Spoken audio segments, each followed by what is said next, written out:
नमस्कार बंधुओं, मैं विनोद पांडे शाश्वत सनातन संस्कृत में आप सभी का बहुत बहुत स्वागत करता हूं। आज की पुस्तक है श्री लक्ष्मी सहस्त्रनाम स्तोत्रम। ये बहुत ही महत्वपूर्ण स्तोत्र है और इसके बहुत ही लाभ हैं, विशेषकर दरिद्रता और निर्धनता में तो ये बहुत ही कारगर और रामबाण उपाय है।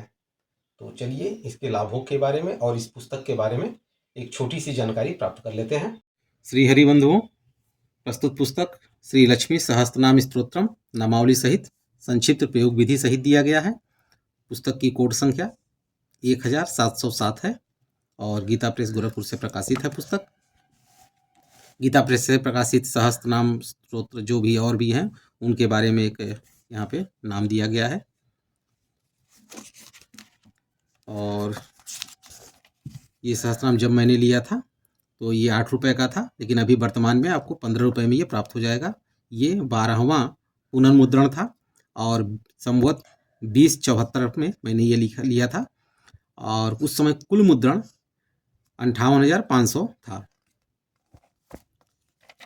और पृष्ठों की बात कर ली जाए तो 128, जैसा कि हनुमत सहस्त्रनाम स्तोत्र में भी 128 पृष्ठ थे, इसमें भी वही 128 पृष्ठ हैं।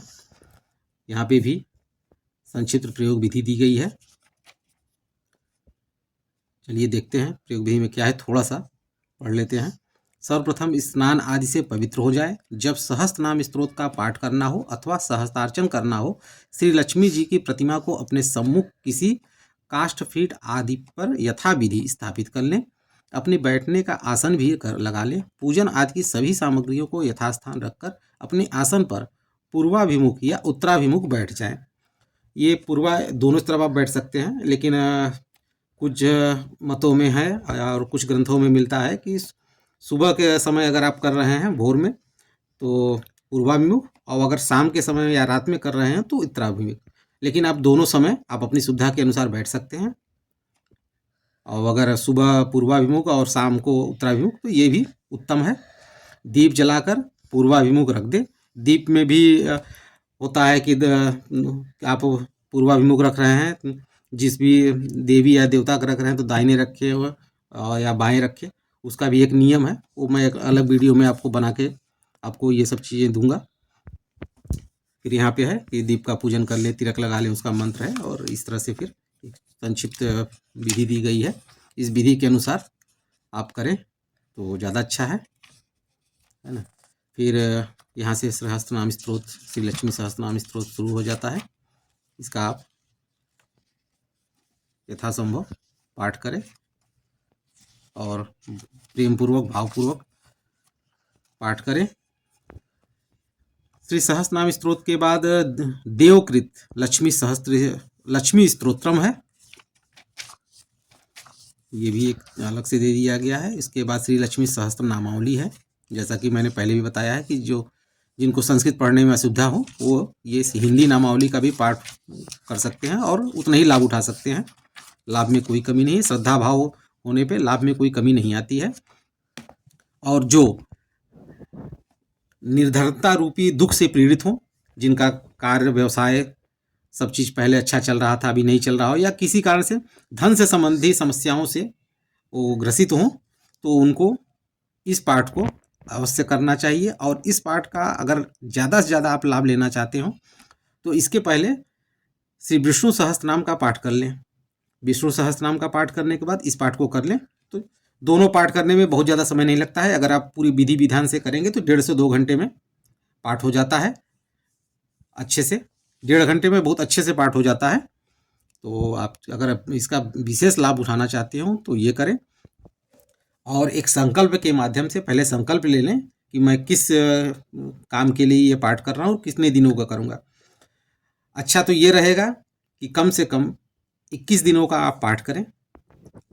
21 दिन या 51 दिन, या आप 41 या 42 दिन भी इस पाठ को कर सकते हैं, लेकिन कम से कम 21 दिन का पाठ अवश्य करें और श्रद्धापूर्वक पाठ करें। एक समय पे पाठ करें। जैसे अगर आप सुबह कर रहे हैं तो सुबह करें, और अगर शाम को कर रहे हैं तो शाम को। ऐसा ना करें कि 4 दिन सुबह कर लिया भोर में 5 बजे 6 बजे, उसके बाद 2 दिन 9 बजे किया सुबह, फिर उसके बाद शाम को 5 बजे 6 बजे कर लिया, ऐसे नहीं चलेगा। एक टाइम आप बना लें, अगर आप सुबह खाली हो तो सुबह उठ के भोर में कर लें, सबसे उत्तम है। नहीं तो रात में कर लें, 9 बजे 10 बजे उस समय ही करें, क्योंकि ऐसे पाठों में जब सकाम हम कोई पाठ करते हैं तो विघ्न जरूर आता है। अगर आप 21 दिन का संकल्प लिए हैं तो ऐसे आपको कोई विघ्न आए ना आए, आप सुबह रोज उठ पाते होंगे, सुबह रोज कुछ काम हो जाता था, लेकिन जैसे ही आप पाठ करना शुरू करेंगे सुबह या शाम या जब भी टाइम में आपको, तो अवश्य ही आपको विघ्न की सामना करना पड़ेगा।